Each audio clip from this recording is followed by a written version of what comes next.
Rebonjour à tous. Alors aujourd'hui, on va. Alors bienvenue à la formation tout d'abord à la formation à l'initiation à PhotoView 360. Tout d'abord, j'aimerais bien refaire le point avec vous si vous m'entendez bien ou si vous m'entendez pas bien du tout. Et est-ce que vous voyez mon écran d'ordinateur? Donc ça va vraiment être les points importants pour que la formation se passe de la meilleure des façons. Si vous m'indiquez pas dans le chat qu'il n'y a pas de souci, ça veut dire que tout se passe bien.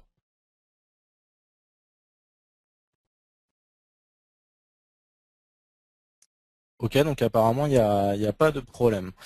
Donc on va attaquer pour cette formation à l'initiation à PhotoView 360. Alors tout d'abord, je me présente, je suis Daraving, consultant SolidWorks pour le compte de la société Avenao, euh, située enfin je suis basé en Alsace-Lorraine. Pour le contenu de cette formation, ça va se décomposer en plusieurs grandes parties, à savoir l'historique du rendu sur SolidWorks. On va présenter de manière générale les différents outils du rendu réaliste. Dans un troisième temps, on analysera et on verra à quoi correspond une apparence, comment en créer, et on verra un exemple type pour justement ajouter ces différentes apparences sur un modèle d'assemblage. Ensuite, on aura une partie qui va concerner toutes les petites astuces pour mieux travailler dans votre environnement de PhotoView 360. Et je répondrai tout à la fin à vos questions, si vous en avez en tout cas. Donc si vous me posez des questions dans le chat pendant la présentation, je ne pourrai pas vous répondre tout de suite, donc soyez un petit peu patient. Ok pour ça. Alors au niveau de l'historique du rendu sur SolidWorks, on va le décomposer en 3 années, donc de 2010 à 2012. En 2010, on avait un logiciel qui était un complément qui était entièrement intégré à SolidWorks, qui s'appelait et qui s'appelle encore aujourd'hui PhotoWorks. Alors ça, c'était un outil qui permettait de créer des rendus réalistes sur SolidWorks, mais on s'est rendu compte que le rendu réaliste avec cet outil était vraiment trop technique pour nos clients. C'est-à-dire qu'il fallait absolument avoir des bases et des connaissances en photo pour justement réaliser un rendu réaliste. Donc c'est pour cette raison que SolidWorks a décidé de travailler sur un autre type de logiciel qui s'appelle PhotoView 360. Sur la version de SolidWorks 2010, PhotoView 360 était externe à SolidWorks, c'est-à-dire il fallait lancer le logiciel à part pour créer notre rendu réaliste. En 2011, on a entièrement supprimé PhotoWorks de SolidWorks et on l'a remplacé par PhotoView 360 qui a été entièrement intégré à SolidWorks. On peut dire aussi que au niveau de cette version de PhotoView 360, les différentes évolutions et fonctions associées à PhotoView 360 ont été implémentées de manière très linéaire dans le temps.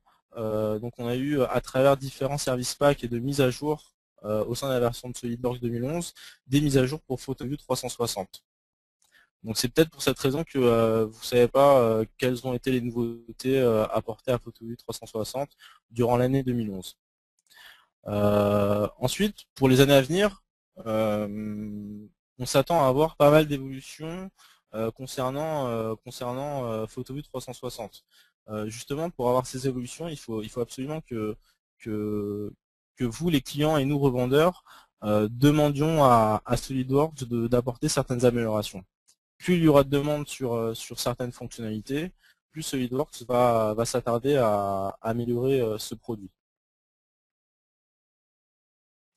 Au niveau de la présentation de l'outil de PhotoView 360, ça va se décomposer premièrement, on va expliquer que PhotoView 360 est un complément entièrement intégré à SolidWorks.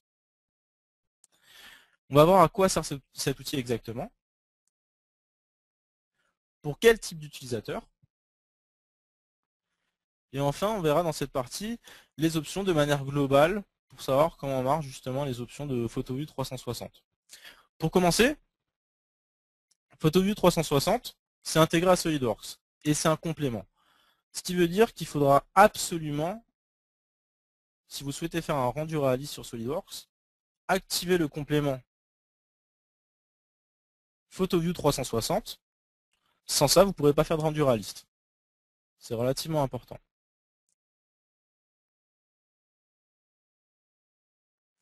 Alors à quoi sert cet outil exactement? Cet outil va vous permettre de créer un rendu réaliste à partir de SolidWorks. Ça va vous permettre de créer de la documentation technique pour justement, on prend le cas d'une entreprise qui réalise par exemple des hammams. Elle a besoin d'avoir une certaine documentation technique dans son entreprise parce qu'elle l'a définie. Elle va pouvoir sortir des rendus réalistes pour l'intégrer à une documentation technique.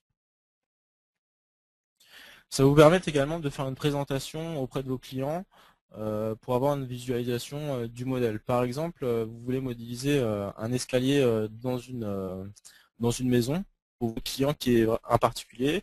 Ce serait vraiment intéressant pour lui de visualiser cet escalier dans son appartement, ou plutôt, excusez-moi, pas dans un appartement, mais plutôt dans une maison. Ici, sur cette image, vous pouvez visualiser que nous avons une photo en arrière-plan et on a deux bancs qui est présent sur cette photo-là. Alors ces deux bancs, ils ont été créés sur SolidWorks et le rendu réaliste a été créé sur SolidWorks avec PhotoView. Donc vous voyez qu'au niveau du rendu réaliste, on peut avoir quelque chose de relativement précis avec une qualité d'image extrêmement correcte. Cet outil va vous permettre également de créer un rendu d'une animation. Je ne sais pas si vous avez fait attention sur le guide 3D. Il y a une personne qui a posté justement une voiture qui se baladait dans le désert. Là, on va juste lancer la vidéo pour que vous le visualisez.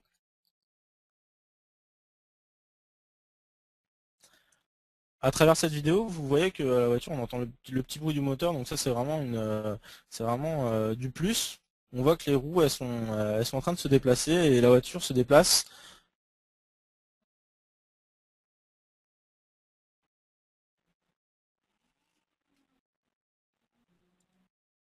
Excusez-moi avec le son, c'était un peu bruyant.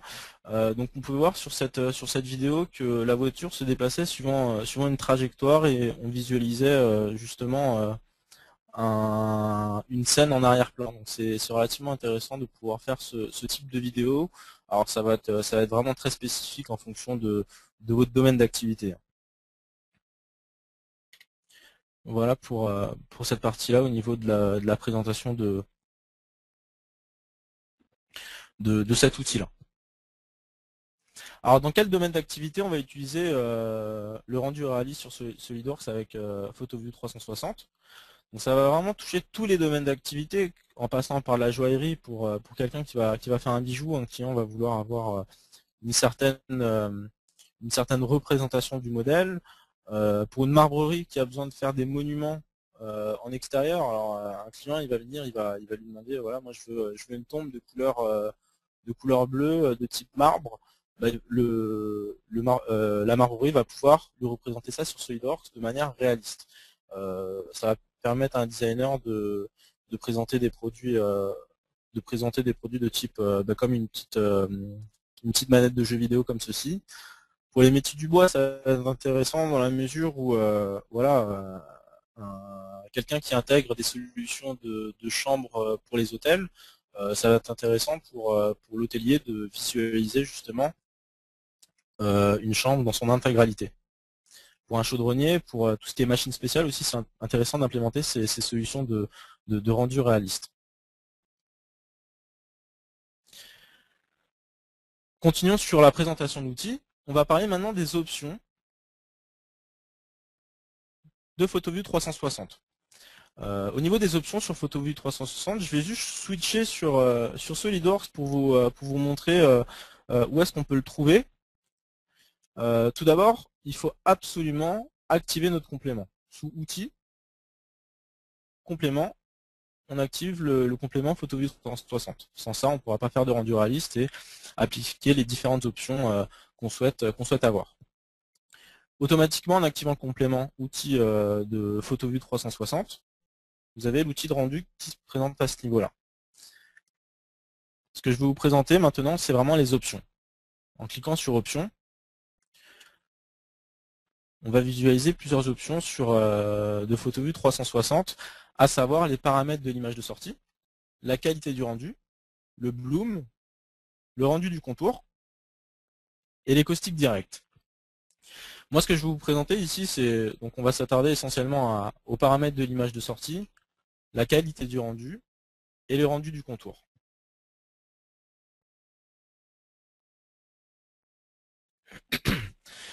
Concernant la taille de l'image et le format, ici je vais dans un premier temps vous présenter le format de l'image. Vous avez tout un panel de formats d'image, que ce soit du HDR, que ce soit du JPEG, du PNG, etc. Vous allez pouvoir choisir votre format d'image comme sortie pour avoir une image sur votre ordinateur. Je vais vous présenter deux formats d'image qui sont le format JPEG et le format PNG.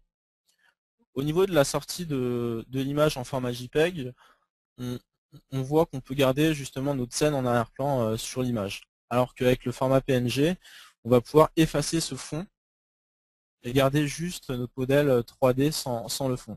Donc ça peut être intéressant dans certains cas. Concernant la taille de l'image de sortie, vous voyez que vous avez du 1024 par 819. Alors ça correspond à de la pixelisation de l'image. Alors, je vais vous expliquer ça en détail pour que vous compreniez mieux à quoi ça correspond. Vous prenez l'exemple d'une image photo. Vous voulez l'imprimer chez votre imprimeur. Votre photo, vous voulez avoir une photo qui fera en sortie du 13 cm par 10 cm. L'imprimeur va demander d'avoir une certaine résolution d'image pour pouvoir l'imprimer. Ça va correspondre à du DPI. Donc en anglais, ça veut dire dot per inch. Ça correspond à des points par pouce. Donc plus connu en français sous le nom de PP. Excusez-moi, PPP. Exactement, c'est ça. Au niveau de cette valeur-là, plus vous allez avoir une pixelisation importante, un nombre de pixels important, plus votre image sera nette si vous zoomez sur cette image-là. Prenons l'exemple d'une photo. Ici, je vais vous montrer une petite photo. J'en ai trouvé une qui est sympa sur l'ordinateur, c'était le koala. Voilà, au niveau du koala, vous voyez que à l'œil nu, à l'œil humain, on voit que l'image est relativement nette. Par contre, lorsqu'on va faire un zoom sur l'image, on va visualiser des petits carrés. Donc ça va correspondre à la pixelisation. Donc plus vous allez avoir un nombre de pixels important pour la taille de l'image, plus votre image sera, moins l'image sera pixelisée lorsque vous ferez un zoom. Donc ça, c'est important de le comprendre.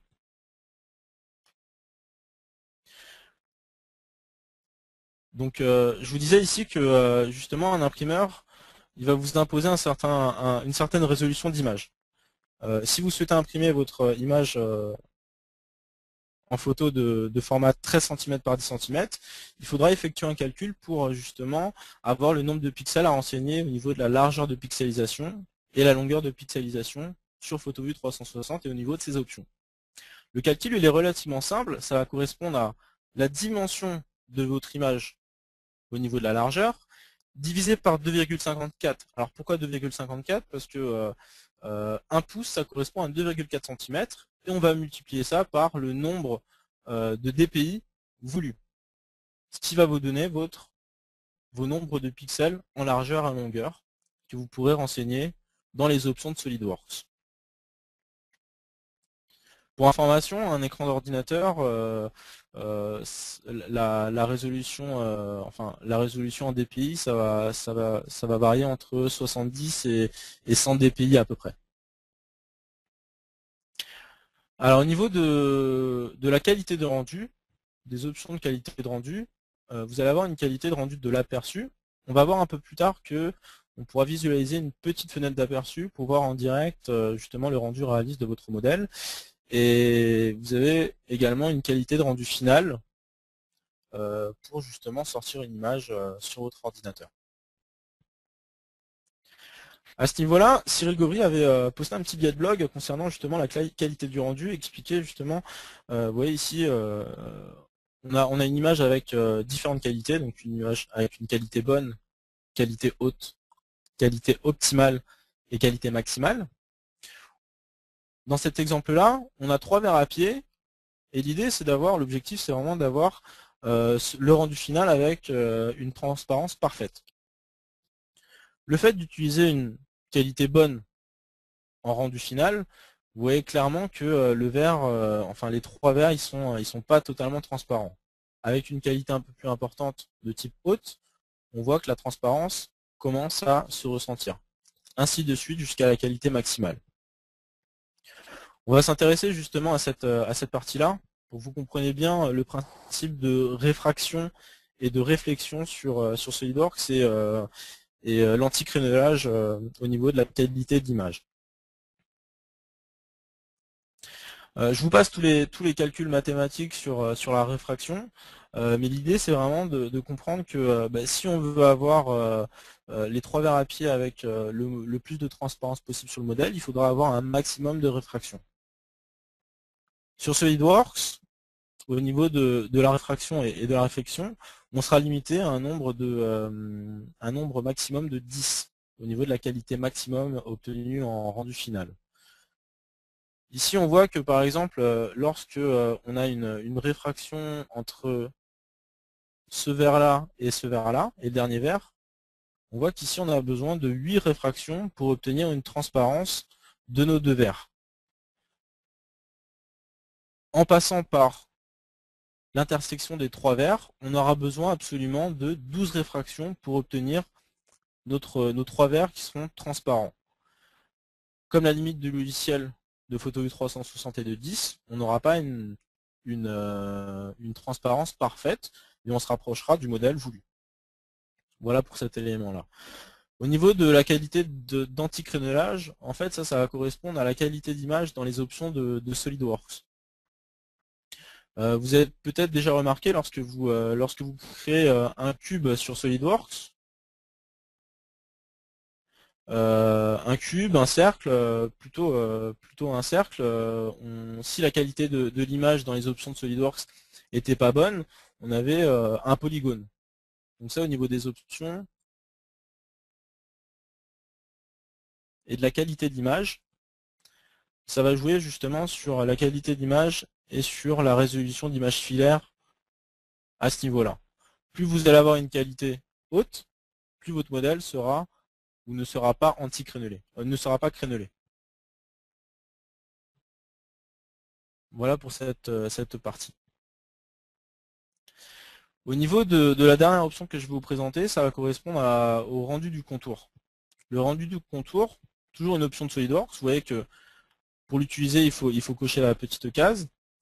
Et au niveau du rendu, on va pouvoir obtenir justement, alors à quoi ça correspond le rendu du contour, ça va vous permettre d'avoir une image, comme sur l'image de droite, avoir que le contour du modèle,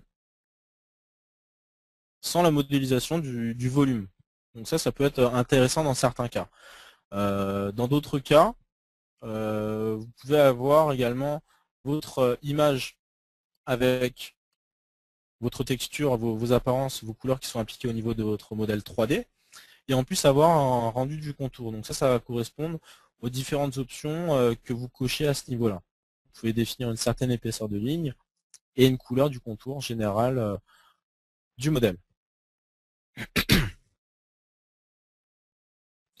Alors au niveau maintenant on va s'attarder aux apparences et c'est vraiment la partie qui sera intéressante pour vous, c'est vraiment à ce niveau-là et à partir de ça qu'on commence pour faire un rendu réaliste. Alors tout d'abord, qu'est-ce que c'est qu'une apparence? Une apparence est une texture ajoutée à notre modèle 3D qui va nous permettre de matérialiser un matériau, comme par exemple du cuivre, du granit, du marbre, un effet de verre, un effet de couleur de LED, etc. Un effet de métal, vous avez tout un panel d'outils pour le représenter. Et justement, on a une base existante sur SolidWorks qui nous permet de rajouter des textures prédéfinies.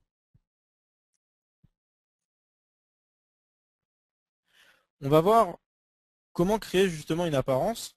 Il y a pas mal de personnes qui se posent la question comment en créer. Donc pour en créer, il faudra appliquer une apparence sur le modèle, ou au moins avoir une apparence, éditer cette apparence, modifier l'apparence en mode avancé, ensuite enregistrer votre apparence au bon endroit et au bon format. Donc là, je vais vous montrer un petit exemple pour que vous compreniez bien le principe. Donc l'idée ici, c'est, vous voyez, au niveau de cette pièce-là, vous avez une couleur qui est grise sur le modèle. Vous pouvez visualiser les couleurs à différents endroits. Avant de justement créer une apparence, je vais vous montrer les différentes possibilités de visualiser vos apparences. Tout d'abord,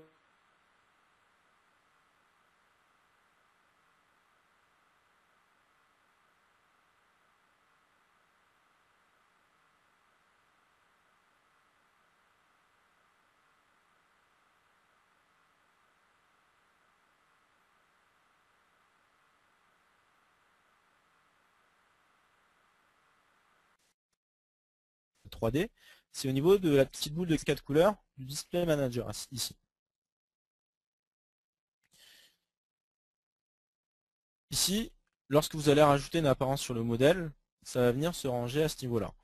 Donc ici, par exemple, si on ajoute une apparence sur la face, donc pour ajouter une apparence sur la face, la première chose à savoir, c'est qu'en cliquant droit sur la face et en cliquant sur la boule de 4 couleurs, à ce niveau-là, vous allez pouvoir appliquer une texture, une apparence sur la face, sur la fonction, sur le corps volumique ou sur la pièce. Là, on va l'appliquer sur la face. En faisant cette opération-là, automatiquement, vous rentrez dans la création, l'édition de votre couleur. On a deux modes présents au niveau de la couleur, c'est le mode basique, qui vous permet juste de modifier la couleur, et le mode avancé, qui vous permet justement d'enregistrer votre apparence. Excusez-moi. Donc l'idée ici, c'est le fait d'éditer votre apparence. En parcourant sur l'ordinateur, vous allez pouvoir récupérer une image que vous souhaitez définir en tant qu'apparence, rechercher votre apparence sur l'ordinateur. Donc on va prendre une image du modèle de l'ordinateur. Vous voyez qu'ici au niveau du format, il vous demande de récupérer un format P2M. Donc ça correspond au type de fichier d'apparence de SolidWorks. Mais à ce niveau-là, vous pouvez filtrer sur tous les fichiers et récupérer l'apparence correspondant à une image en particulier. En la sélectionnant et en l'ouvrant, en fait, SolidWorks, qu'est-ce qu'il fait? Il vous demande justement de l'enregistrer directement au format d'apparence SolidWorks qui correspond à l'extension P2M. Alors, ça ne le fait pas sur tous les ordinateurs. Sur la version 2012, ça marche sans problème. Sur la version 2011 de mémoire, il faut cliquer sur enregistrer l'apparence de manière à générer votre fichier P2M. Donc là, l'idée, c'est de l'enregistrer à un endroit particulier, de l'enregistrer en tant qu'apparence de bibliothèque et l'enregistrer dans le menu à droite ici. Donc pour ça, on va créer un dossier sur le bureau qui va s'appeler apparence perso. Et l'apparence, on va l'appeler exemple 1154, par exemple. En effectuant cet enregistrement, SolidWorks vous indique que dans vos apparences, on n'a pas ce dossier correspondant à l'apparence personnalisée que vous créez. Donc pour le rendre visible dans ce menu-là, en cliquant sur oui, vous allez voir qu'automatiquement, si vous développez le dossier d'apparence, vous allez avoir justement un petit dossier bleu qui correspond à une apparence personnalisée. Et en quittant, rien ne vous empêche de visualiser votre apparence présente dans le modèle et en glissant et en déposant votre apparence sur la face, vous pouvez l'appliquer à différents niveaux de votre pièce, à savoir la face, la fonction d'extrusion, le corps volumique ou la pièce. Voilà pour ça. Vous voyez le fait d'avoir ajouté cette apparence, automatiquement au niveau du Display Manager et sous afficher les apparences, vous avez votre apparence qui est présente avec son nom, qui est rangée par différents ordres historiques, alphabétiques ou hiérarchiques. Si vous souhaitez la supprimer, en la sélectionnant et en supprimant, ça l'enlève automatiquement. Maintenant, on va avoir une deuxième méthode pour créer une apparence. Donc là, c'est de dire, voilà, mon apparence, elle va être de type, ça va être du granit, par exemple. Donc là, dans la pierre et dans l'architectural, vous avez justement les textures de type pierre. Et là, le granit, vous voyez que le granit qui est présent ici, c'est un granit de couleur plutôt grise. Mais comme vous pouvez le savoir, dans le monde entier, on peut avoir du granit qui sera vert, qui sera noir, qui sera jaune, qui sera bleu, qui sera bleu turquoise, etc. Donc là, vous pouvez récupérer justement cet aspect de granit et changer l'aspect de couleur. En la sélectionnant et en la glissant sur la face, en l'appliquant sur la face ici, vous voyez que là, votre apparence, elle est de type granit et en gris. Si on modifie notre apparence en double-cliquant sur l'apparence dans l'arbre de création du Display Manager, on va pouvoir définir en mode avancé notre couleur qui sera différente. Qui sera par exemple, qui sera peut-être du jaune, qui sera peut-être du bleu, etc. Vous êtes peut-être déjà posé la question à quoi ça correspond le petit carré rouge, le petit carré vert, le petit carré bleu ici. Ici, ça va correspondre à un certain format de couleurs. Vous avez peut-être déjà vu au niveau des catalogues, des catalogues de couleurs, excusez-moi, qui sont des catalogues avec des codes couleurs en RAL. Donc là, je vais vous montrer ça sur Internet. Ici, le RAL, en fait, ça va correspondre à un certain code couleur que vous allez pouvoir visualiser dans de la documentation technique. SolidWorks utilise plutôt un autre format de conversion, enfin une autre sortie d'image de couleur, ça va être du RGB. Donc si vous souhaitez avoir du granit qui sera avec un code couleur de Golden Yellow ici, en récupérant les valeurs 224, 176 et 0,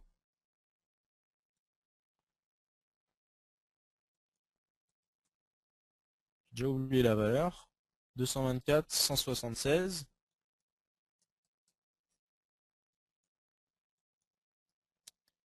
et 0, vous allez visualiser que la couleur correspondante correspond au code couleur du yellow du RAL, de la documentation.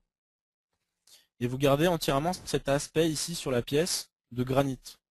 Et ça va correspondre à quoi? Ça va correspondre à l'état de surface. Au niveau de l'état de surface, le fait de se rapprocher le plus de notre modèle, ici vous allez pouvoir visualiser qu'on récupère le granit qui correspond à justement cet effet de granit, tout simplement. Mais rien ne vous empêche de changer votre modèle et dire que vous voulez plutôt un effet de bruni, un effet de molleté, etc. sur le modèle. Voilà pour ces différents éléments. Bien pensé, lorsque vous avez modifié votre apparence, de l'enregistrer dans votre bibliothèque,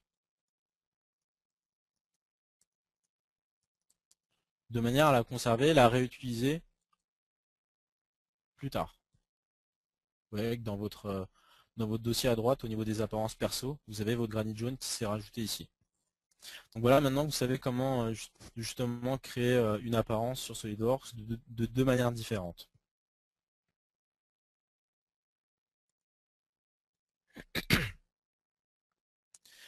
Maintenant, on va voir la hiérarchie des apparences, à quoi ça correspond sur SolidWorks. Alors, la hiérarchie des apparences sur SolidWorks, ça va se décomposer en plusieurs parties. Et par ordre, ça va être l'assemblage, les composants de l'assemblage, les faces, les fonctions, les corps et les pièces. Alors, je vais m'expliquer dans un exemple, parce que c'est pas évident de le comprendre comme ça en expliquant juste la hiérarchie des apparences, ça correspond à quoi. Sur SolidWorks, on va faire un exemple sur une souris 3D. Cette souris 3D, premièrement, elle a été créée, c'est un assemblage, composé de plusieurs pièces qui sont des composants dans l'assemblage. Au niveau du Display Manager, premièrement ici, j'ai envie de dire que je vais rajouter une certaine texture, une certaine apparence sur cette pièce. Pour ajouter une apparence sur cette pièce, en cliquant droit sur la pièce et en l'ouvrant, on va pouvoir appliquer une apparence. Ici, bon, je choisis d'ajouter une apparence de type PWMT11000. Donc pour appliquer directement cette apparence au document de pièce, il y a deux solutions, soit vous double-cliquez sur trois solutions d'ailleurs, soit vous double-cliquez dessus et ça va l'appliquer automatiquement sur la pièce, comme ceci. La deuxième méthode, c'est de glisser votre apparence dans la zone graphique dans le vide, ça va l'appliquer directement au niveau de votre pièce.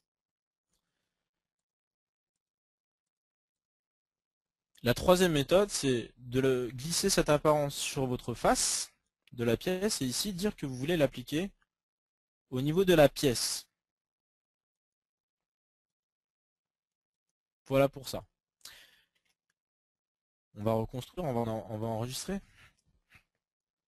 Ici, au niveau de l'ordre de tri, c'est trié par historique dans un premier temps. Mais vous pouvez trier par hiérarchie. Ici, comme on a appliqué cette apparence au niveau du document de pièce, on voit que sur la pièce, on a bien cette apparence-là. Rien ne vous empêche d'appliquer une autre apparence sur la face du dessus. Par exemple, on va prendre une couleur unie orange en la glissant sur la face, et en l'appliquant sur la face. Vous voyez que la couleur orange a pris le dessus sur le document de pièce. Ce qui fait qu'au niveau de la hiérarchie, la face prédomine la pièce en termes de couleur. Donc ça, c'est relativement important de le comprendre. Comme ça va vous permettre de dire que sur votre document de pièce, vous voulez rajouter du orange sur le dessus, du noir sur la face ici, plutôt un aspect de brillance sur cette forme gauche. Donc vous avez vraiment le choix de rajouter votre apparence comme vous le souhaitez.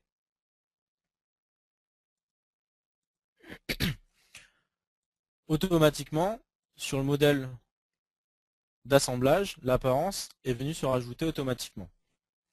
D'ailleurs, c'est l'occasion de vous présenter justement la petite fenêtre d'aperçu ici. En cliquant sur fenêtre d'aperçu sous l'onglet outils de rendu, vous allez visualiser dans quelques instants une prévisualisation de votre rendu en direct. Vous voyez que dès que vous déplacez la pièce, l'assemblage, excusez-moi, ça se déplace dans la zone graphique. Dès que vous le tournez, ça va le tourner automatiquement. Voilà pour ça. Donc ça, c'est génial. À ce niveau-là, on va voir, vous voyez qu'au niveau de l'assemblage, on a rajouté une apparence et en visualisation en ordre de tri par hiérarchie, on a rajouté sur la pièce qui s'appelle SN Handle Cap une couleur de type PWMT11000.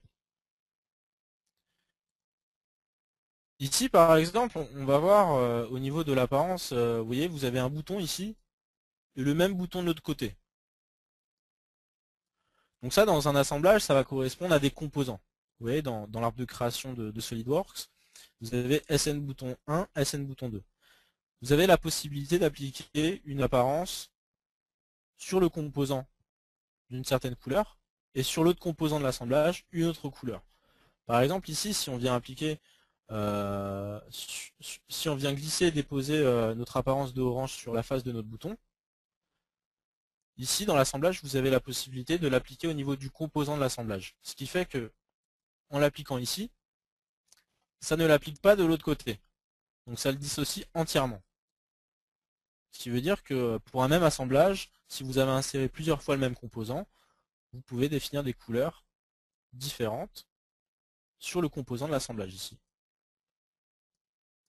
Automatiquement, ça vient se mettre à jour dans votre petite fenêtre d'aperçu ici. Dans le Display Manager, on visualise qu'au niveau de l'ordre de tri par hiérarchie, le composant de l'assemblage a été défini avec une certaine couleur. Ce qui veut dire que si vous ouvrez votre document de pièce, la couleur n'est pas appliquée sur cette pièce. Parce qu'on a appliqué la couleur au niveau la texture au niveau du composant de l'assemblage. Ça permet également dans différents projets de définir voilà, sur le document de pièce général On n'ajoute pas de texture en particulier, mais dans notre document d'assemblage, on va rajouter une texture particulière. Donc voilà. On va rajouter une couleur qui est un peu plus sobre quand même sur le modèle, qui sera la même que celle appliquée sur la pièce qui s'appelle SN Handle Cap.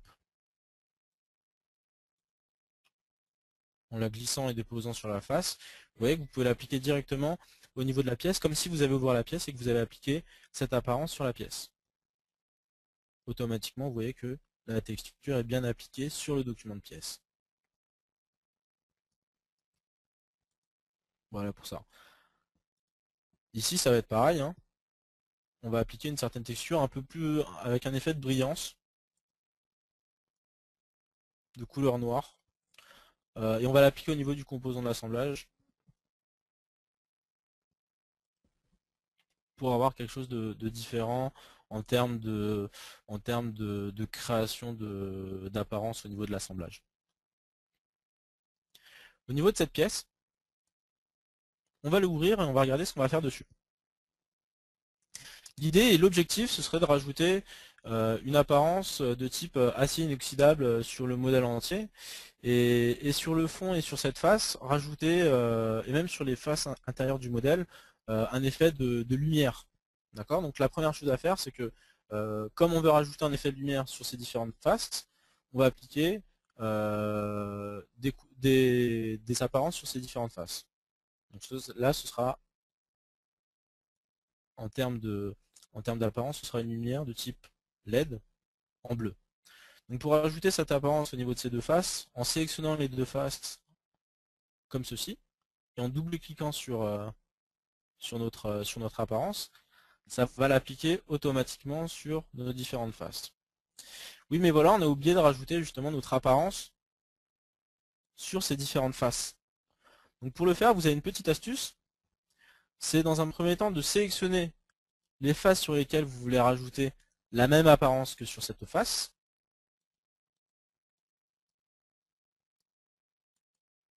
comme ceci.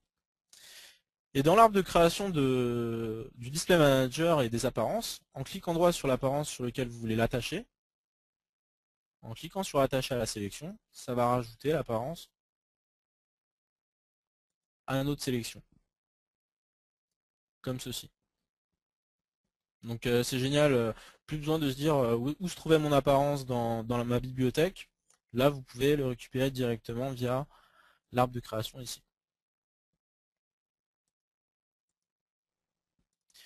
Et on disait, l'objectif c'était de rajouter un effet d'acier allié sur le modèle général. Pour ça, on va prendre un métal de type acier. Et l'acier inoxydable satiné, donc en double-cliquant dessus, ça va venir ajouter l'apparence sur le modèle entier, mais pas sur les faces, parce que sur les faces prédominent l'apparence de la pièce. On va reconstruire, on va enregistrer.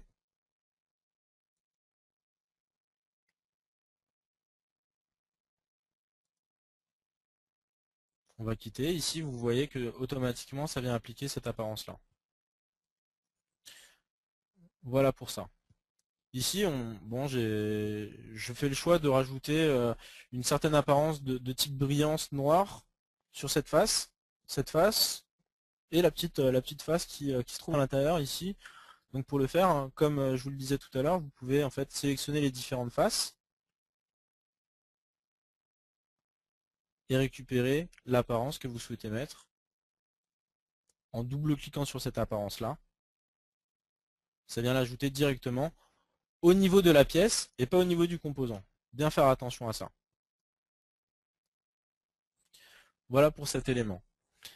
Il y a peut-être des questions qui vont revenir et je vais y répondre de suite au niveau de SolidWorks. À ce niveau-là, il y a au niveau des options. J'ai oublié de vous le présenter tout à l'heure et je m'en excuse. C'est vraiment, vous avez une petite case à cocher qui correspond à l'aide dynamique. Donc ça c'est génial parce que vous savez que le caustique, ben, en cochant sur l'aide dynamique et en se mettant dans la case, vous allez avoir la définition de là où vous êtes mis, là, dans la quantité de caustique, et vous allez avoir un petit exemple. Ici, par exemple, pour le bloom, c'est pareil. Vous voyez, vous avez un effet d'éclat supplémentaire sur votre modèle. Donc ça, c'est possible également au niveau des apparences. Si on édite une apparence,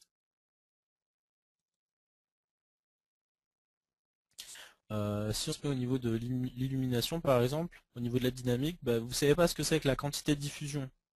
La quantité spiculaire, bah, vous avez un exemple avec la définition qui se trouve juste à côté. Donc ça, c'est génial.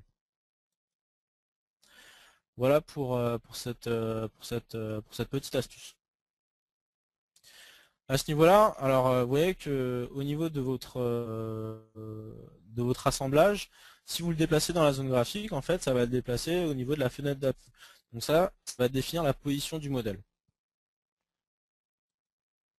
Ici, j'ai créé une petite vue pour l'avoir comme je souhaite l'avoir sur le modèle, ici, et je vais pouvoir effectuer mon rendu. Avant de lancer le rendu, c'est important de vérifier les différentes options de votre modèle. Dans les options du rendu, ici, bien définir la taille de l'image pour la pixelisation, le format de l'image de sortie, et toutes les options que vous souhaitez avoir. Ici, vous voyez qu'au niveau de la qualité du rendu de l'aperçu, ça correspond à cette fenêtre d'aperçu. Et la qualité du rendu final, vous allez pouvoir définir si vous voulez avoir une qualité plutôt bonne, donc la plus médiocre, une qualité haute, optimale et maximale. Donc là, on va se mettre en qualité haute.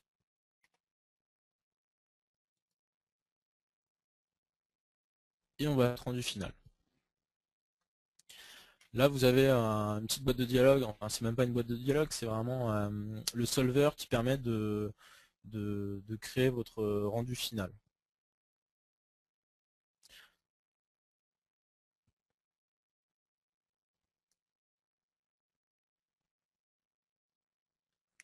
Donc on va juste le laisser finir pour que vous le visualisez.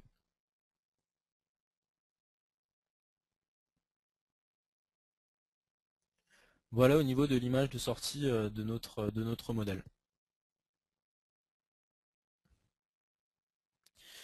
Ici, alors je vous ai pas présenté le gamma tout à l'heure parce que tout simplement parce qu'on peut le modifier ici. Donc le gamma, alors si on se met un gamma à 0,5 par exemple, vous voyez clairement que au niveau de l'aspect, il est un peu plus foncé. Plus vous augmentez la valeur, plus on aura une lumière qui sera claire sur le modèle.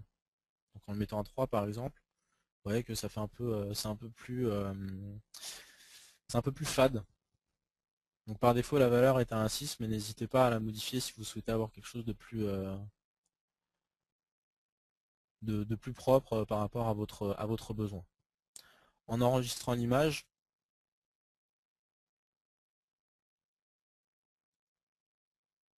on va l'appeler souris 3D. On va l'enregistrer ah, oups, souris 3D 12-14. On va pouvoir visualiser cette image sur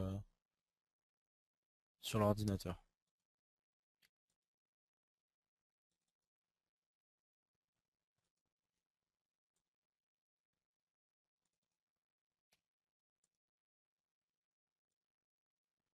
Comme ceci. Voilà pour cette partie.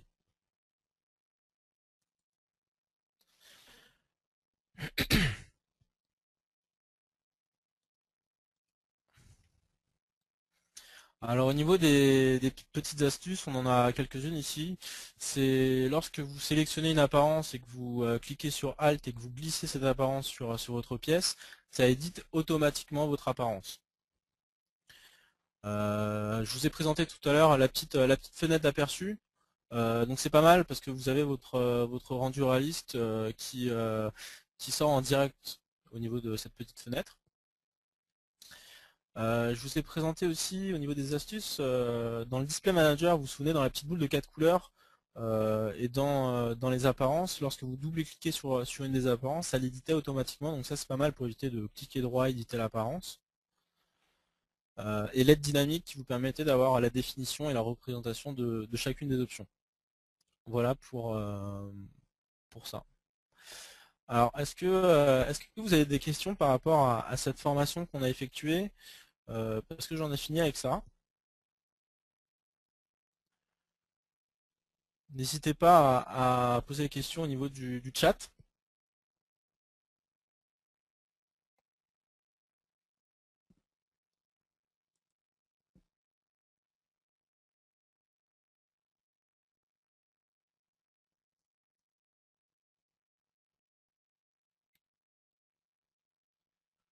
Ok, donc apparemment ça a été assez clair. Je vais juste attendre une petite minute si vous êtes toujours en train d'écrire vos différentes questions. Ah, il y a des questions qui sont présentes.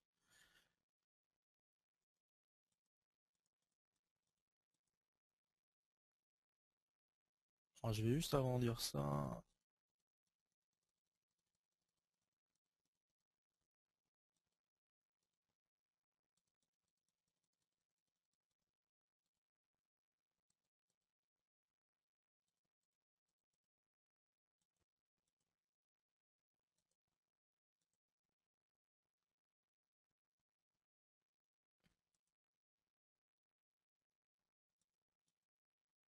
Ok.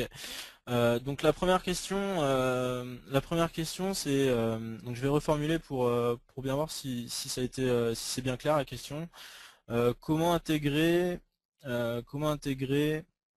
une image en arrière-plan dans PhotoView 360 sur SolidWorks 2012.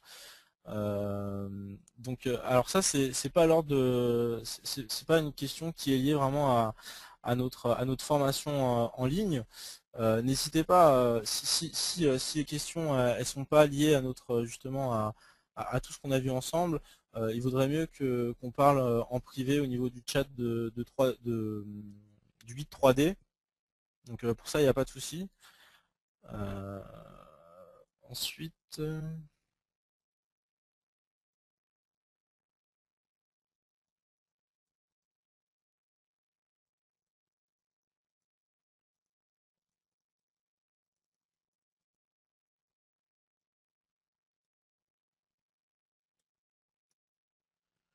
suis en train de regarder les questions.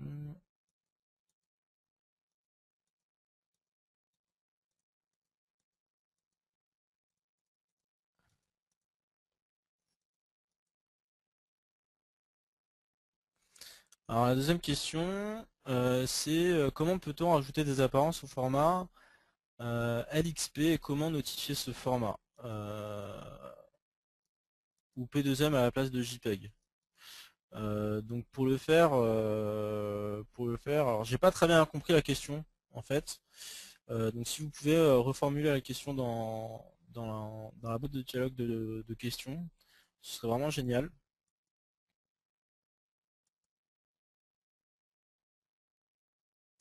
Alors à quoi correspondent les chiffres de 0 à 9 au-dessus de la fenêtre de rendu? On va regarder ça ici.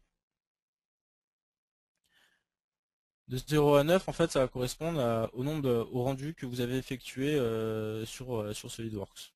Vous pouvez revenir à un rendu antérieur du modèle si vous en avez effectué.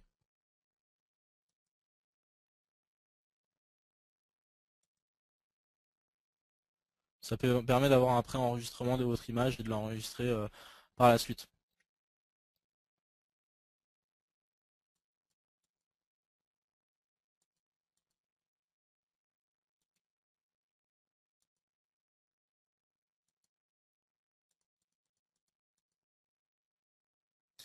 Alors il y a une personne qui n'a pas bien vu comment j'ai rajouté justement comment j'ai créé une apparence et rajouté au dossier de bibliothèque. Alors pour ça je vais vous le remontrer sur SolidWorks.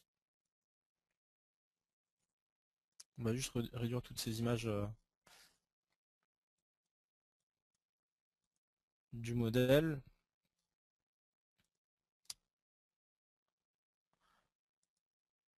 Pour ajouter un dossier d'apparence à ce niveau-là, la méthode la plus simple ce serait de en fait d'éditer votre apparence.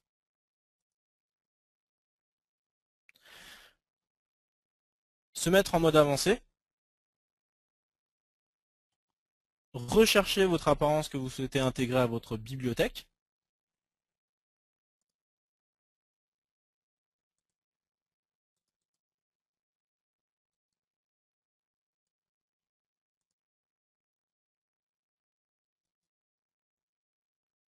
Ok. Et automatiquement, sur SolidWorks 2012, il vous demande d'enregistrer votre apparence au format P2M. Vous pouvez créer un dossier à l'endroit où vous souhaitez justement enregistrer votre apparence, que ce soit sur votre réseau, sur votre serveur, sur votre ordinateur local, en créant votre dossier à ce niveau-là,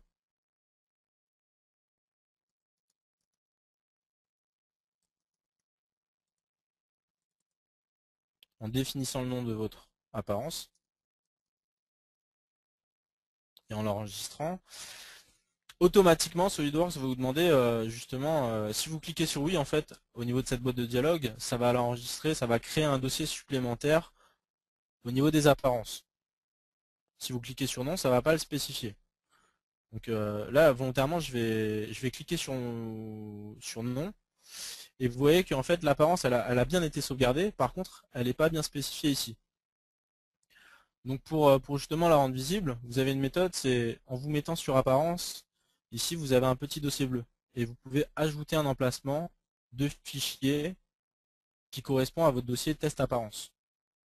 Sur le bureau, test apparence, automatiquement ça va le rajouter à la suite.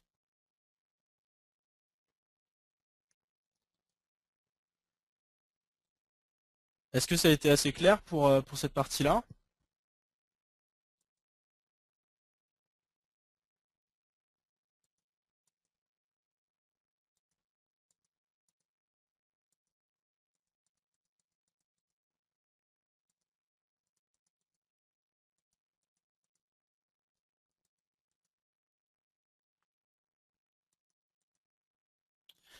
Alors, est-ce qu'il y a des formations plus poussées pour le rendu réaliste? Oui, Avenao peut vous faire une formation de 2 jours. Alors, c'est programmé comme ça au niveau de la formation. On vient chez vous ou vous pouvez venir chez nous sur nos sites et on peut vous faire votre formation poussée et suivre un bouquin de formation bien défini. Dans d'autres cas, vous allez plutôt vouloir nous consulter de manière à travailler un peu sur vos projets et obtenir la meilleure méthodologie possible pour réaliser vos rendus réalistes.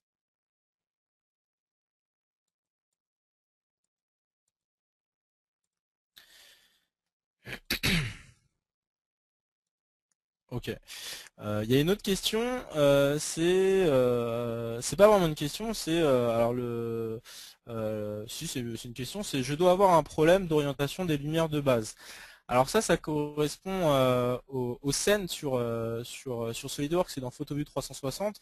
C'est pas l'ordre du jour, mais n'hésitez pas à revenir vers nous pour justement définir comment définir une scène, comment définir des lumières, comment les intégrer à PhotoView, comment les désactiver, etc.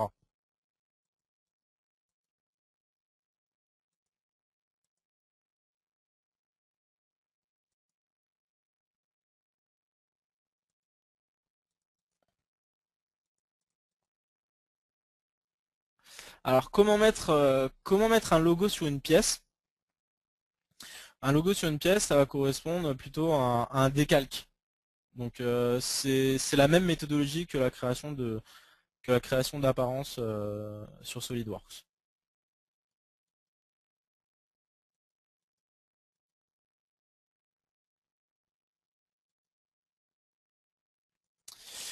Alors il y a une question aussi alors toutes les questions qui sont pas propres à cette formation, n'hésitez pas à revenir vers moi ou vers le chat Avenao support technique tout à l'heure. Enfin il n'y a vraiment pas de souci pour ça, hein.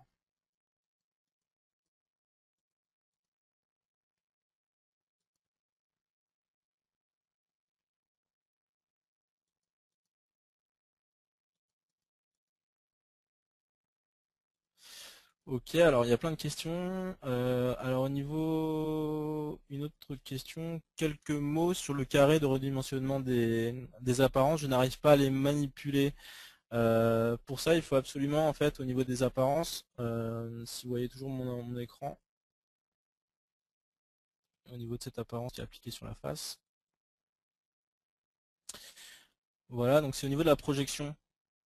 Vous allez pouvoir définir le type de projection voulu, la réorienter et définir la taille à ce niveau-là. Donc en fonction des options que vous définissez, vous allez avoir votre apparence définie sur la face.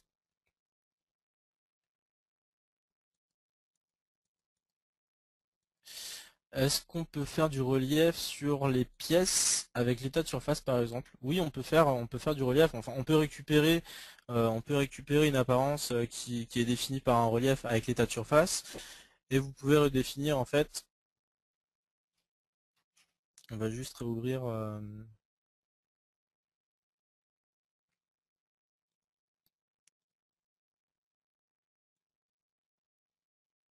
notre pièce à ce niveau-là.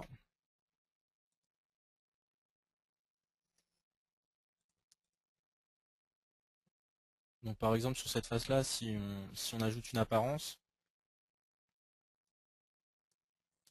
en mode avancé au niveau de l'état de surface, l'état de surface va définir justement votre relief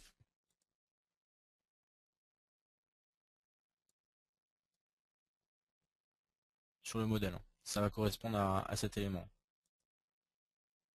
Donc là on le voit pas parce que c'est du gris, mais c'est exactement ça. La petite boîte de dialogue elle est là. Tac. Qu'est-ce qu'on a? Mon repère n'est pas.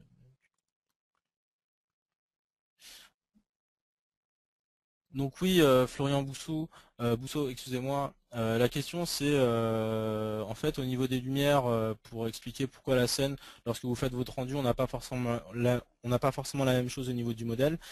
C'est parce que les lumières ne sont pas orientées de la même façon. Donc ça, au niveau de cette présentation, je l'ai paramétré de manière à avoir ce que je voulais avoir et présenter surtout la partie des apparences.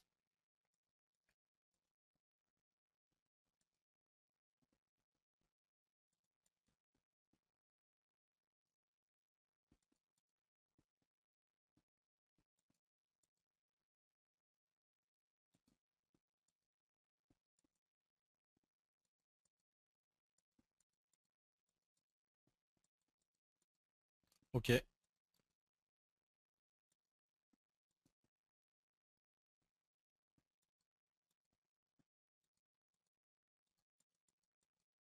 Ok, donc globalement, au niveau, vous avez eu pas mal de questions, donc c'est intéressant, tout simplement parce que au niveau de cette formation, on s'est basé vraiment sur la base de PhotoView 360 qui était vraiment les apparences.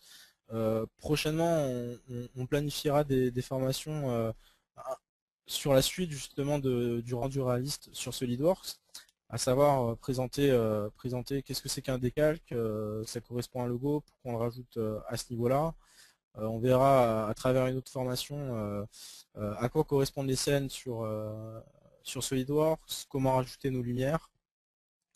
Donc toutes ces questions, elles sont relativement intéressantes, toutes les questions que vous posez. N'hésitez pas à poster des petits billets de blog sur le guide 3D. Ça nous permettrait de répondre à vos questions de la manière la plus précise. Et nous, de notre côté, on va se pencher sur toutes vos questions, et on n'hésitera pas à poster des billets de blog pour vous aiguiller dans votre travail. Donc soyez patient avec tout ça, on va planifier tout ça pour justement intégrer des billets de blog, faire des formations en ligne sur la suite du rendu réaliste, sur des fonctions avancées. Donc voilà pour ça. Euh, Écoutez, si vous avez plus de questions, la formation elle a duré 1 heure. Pour l'enregistrement de la vidéo, je vais devoir quitter. N'hésitez pas à revenir vers nous dans l'après-midi pour la formation, pour répondre à vos questions sur le guide 3D. Sur ce, je vous souhaite un bon appétit et une bonne après-midi. Au revoir.